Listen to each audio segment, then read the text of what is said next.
a Zenler FBH. So in this FBH, what we're going to look at is Piper's post.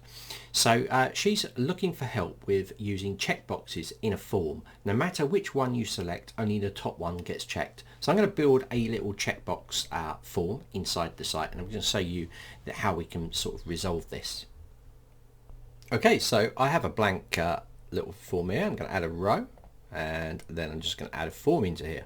So I'm going to go down to elements and just add a simple form for the sake of this demonstration. Okay, so you know guys, you can come in here and you can duplicate this out, and you can go into the field types over here, and you can select what you want to call this. Now in this case we've got input type, and I'm going to go down to the bottom here and we're going to choose custom type.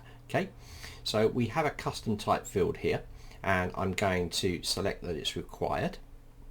So you know you can add a custom type in here, so you could put age if you wanted to, or something like that, make it required, and then click save.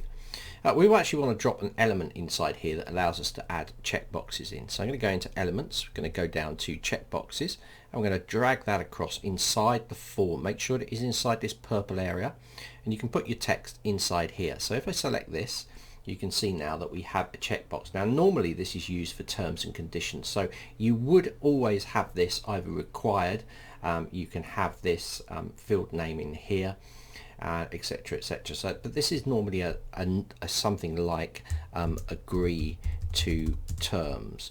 What we want to be using here is we want to be using the actual drop down to create these. So this could be an agree to terms or something like that. So I'm just going to click save to that, and then we're going to move on to the next bit. So I'm going to go into elements now, and you can see you've got a drop down. So I'm going to choose this drop down inside here, and we can go in and now create the drop down. So the drop down will be selected. So input type, we can go here, custom options, it's here, and the custom type name, and we can go something like red, and then add a new option.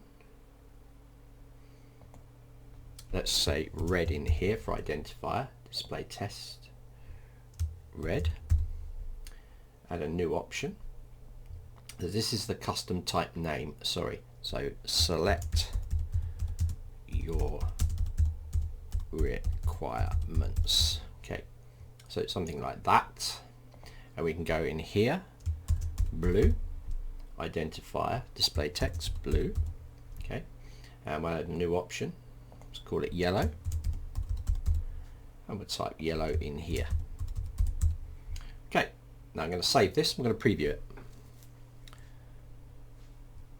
Let's go to preview, and inside here now we have these red, blue, yellow, so this drop down, and the red is selected by default, but if you want something else selected by default, you can just come into here and put something in. Let's just choose another option.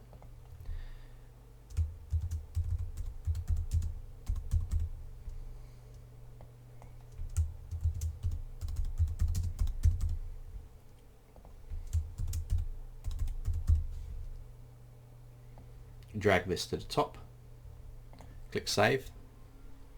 So we've got choose in there. Let's preview this, and you can go and choose whichever you like. So I'm just going to test this out, see how it runs, and let's choose blue down here and click submit. So let's go into our back end now and see how it looks.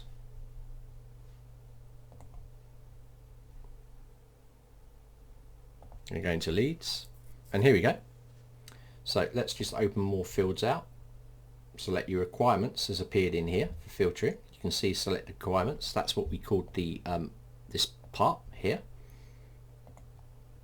Yeah, select your requirements. Now if you wanted to, guys, if you don't want to put this identifier in here as choose one, which you might not, you might want to go in and put something like blank in there. You can put that in there. You can choose a new option, and then you could just drag this to the top like that, and then nothing would appear in here, and then you could put some text in here. So we're just going to go to something like text, drag this in here, and I'm going to go please choose one option. Okay, and then I can take that and I can move that up here, and there we go.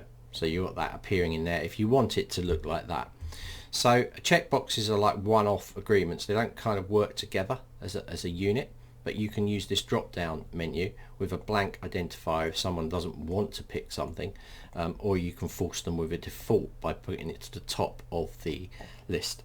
So I understand what you mean. It'd be good to have checkboxes where you can click one and turn one off, but this does not work with this at the moment, as you've probably seen inside here. But let me have a look at this again, this lead, because if I go here and click age, you can see age over 18 has appeared in here as well.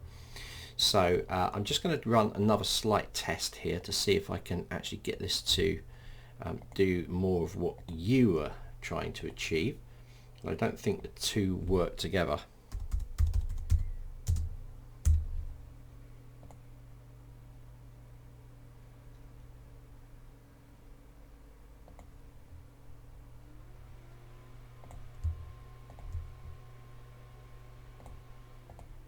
Yeah, you can see you can turn those off and on, so you can do them as separate, but you can't choose one or the other.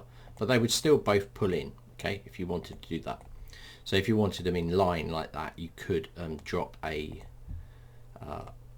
row in here and take this element and drop it in there, or take that element and drop it in there. And then you could put some more text at the top if you wanted to. So it's up to you how you want this to work.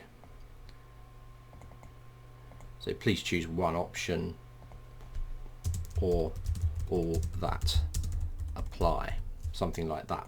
Okay, and then click save. So that's how that kind of works. So you might be better there with the drop down option to be able to do this. Now I could move that drop down field up here if I wanted to as well, and then of course I could take that and drop that up there as well, and then it would be in that area if I want to work kind of more in line. So there you go, please choose an option, and you can choose that, whatever you want. But we actually have these set up so you can just choose one option. It's just a checkbox on and off. And of course, like you know, you can make it required or not. So if you try to submit the form, it's going to say email invalid because you haven't put an email and it's a required field. Yeah, or one of them is required, email there probably. Yeah, or you can make that a required field if you wanted to force it. But again, all these things, make sure you thoroughly test them to make sure it's working. But I would choose the drop down option, and if you want multiple clicks on the option boxes, you can set them up. So realize where also you need to hit in here. You can turn these on when you go into people so you can see the requests in there, and then you should be fine.